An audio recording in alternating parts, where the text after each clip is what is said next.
Hey guys नमस्ते तपाईहरु सबैजनालाई मेरो ब्लगमा स्वागत छ है।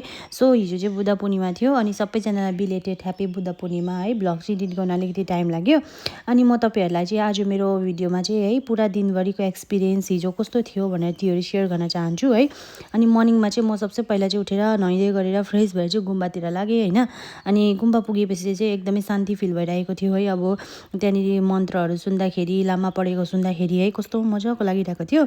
अनि त्यसपछि चाहिँ हामी यहाँ भट्टाभटी गुम्बामा पूजा गरिसकेर चाहिँ बाहिर रेलीको लागि चाहिँ रेडी हुँदै थियौँ है। अन्त लाइन लागेर चाहिँ भट्टाभटी हामी रेली पनि गयौँ है। रेलीमा चाहिँ एकदमै धेरै मजा आइरहेको थियो, नाच्दै हाँस्दै गीत गाउँदै है।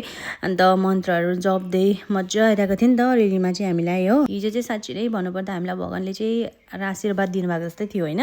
वेदर पनि एकदमै राम्रो भइरहेको थियो, एकछिन घाम लागेको थियो हैन। त्यसको बादमा शीतल भएर हावा चलेर कस्तो रिल्याक्स खालको फिल भइरहेको थियो, कस्तो मजाको हैन। अन्त हामी चाहिँ कालचिनी गयो, कालचिनी गएर चाहिँ यसो हेरेको त अर्कोपट्टि गुम्बाको पनि आउँदै रहेछ। अन्त हामीले चाहिँ रेली क्रस गऱ्यौँ त हैन। अन्त त्यसको बादमा हामी रिटर्न हुँदैछौँ, यहाँ चोकबाट चाहिँ हामी यता रिटर्न भयौँ है। अन्त एकदमै भिड थियो। अन्त यहाँनिर चाहिँ के भन्छ नानीहरू हेर्नुहोस् न कस्तो मजाले बसिरहेको छ गाडीमा हैन।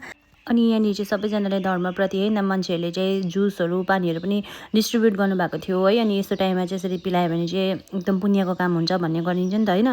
त्यही सोचेर चाहिँ मान्छेहरूले पनि गरिरहनु भएको थियो। अन्त हामी चाहिँ यहाँनिर रिटर्न हुँदैछौँ है। जाँदाखेरि चाहिँ गाउँको बाटो गएको थियो, आउँदाखेरि चाहिँ यतापट्टिबाट भएर आयो है।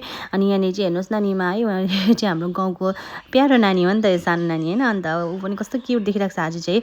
आफ्टर द्याट हामी चाहिँ गुम्बातिर पनि छिर्यौँ है। अनि आजको दिन चाहिँ एकदमै रमाइलो बित्यो हाम्रो चाहिँ हैन। अनि आजको दिनले चाहिँ मलाई एकदमै डिप कुराहरू याद गरायो है। लाइफमा धेरै कुराहरू चेस गरिन्छ नि त हामीले हैन, कि पार्टीहरू गरिन्छौँ अन्त डुल्छौँ घुम्छौँ, तर हामीले शान्ति भन्ने चिजहरू चाहिँ बिर्सिन्छ नि त हैन। तर भगवान बुद्धले चाहिँ सिकाउनु भएको छ एउटा सिम्पल कुरा है। शान्ति चाहिँ अब मतलब भित्रबाट आउँछ हैन, बाहिरबाट चाहिँ खोज्दाखेरि चाहिँ पाउँदैन भन्ने कुराहरू है। अनि हामी गुम्बामा आयो, त्यसको भन्दा कोर गऱ्यौँ है सबैजनाले। अन्त यहाँनिर प्रसाद पेक गर्न थाल्यौँ। अन्त प्रसाद पेक गरेर चाहिँ हामी यहाँनिर एकछिन बस्यौँ हैन। अनि अब चाहिँ पूजाहरू सकिनु लागेको थियो नि त। अन्त लामाले चाहिँ हामीलाई वाङ पनि दिनुभयो, प्रसादहरू दिनुभयो है। अनि यो मोमेन्टमा चाहिँ एकदमै ब्लेस फिल पनि भयो, जस्तै कि यो सब कुराहरूले है लाइफमा पोजिटिभ एनर्जी पनि एड गराउँछ नि त है। आजको दिनमा चाहिँ यति नै विश छ है, सबैको लाइफमा शान्ति होस्, ह्याप्पिनेस होस् र नेगेटिभिटीबाट अलिक टाढा नै बस्नु सकोस् सबैजना है।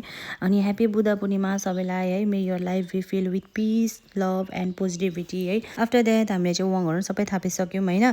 अनि त्यसको बादमा चाहिँ सबैजना बसेर चाहिँ खिचडी खायौँ है। अनि सिम्पल फुड, तर त्यो फिलिङ चाहिँ एकदमै स्पेसल हुन्छ नि त है। कहिलेकाहीँ सिम्पल कुराहरू पनि अब मिनिङफुल हुन्छ है। त्यो चाहिँ आज रियलाइज पनि भयो मलाई चाहिँ।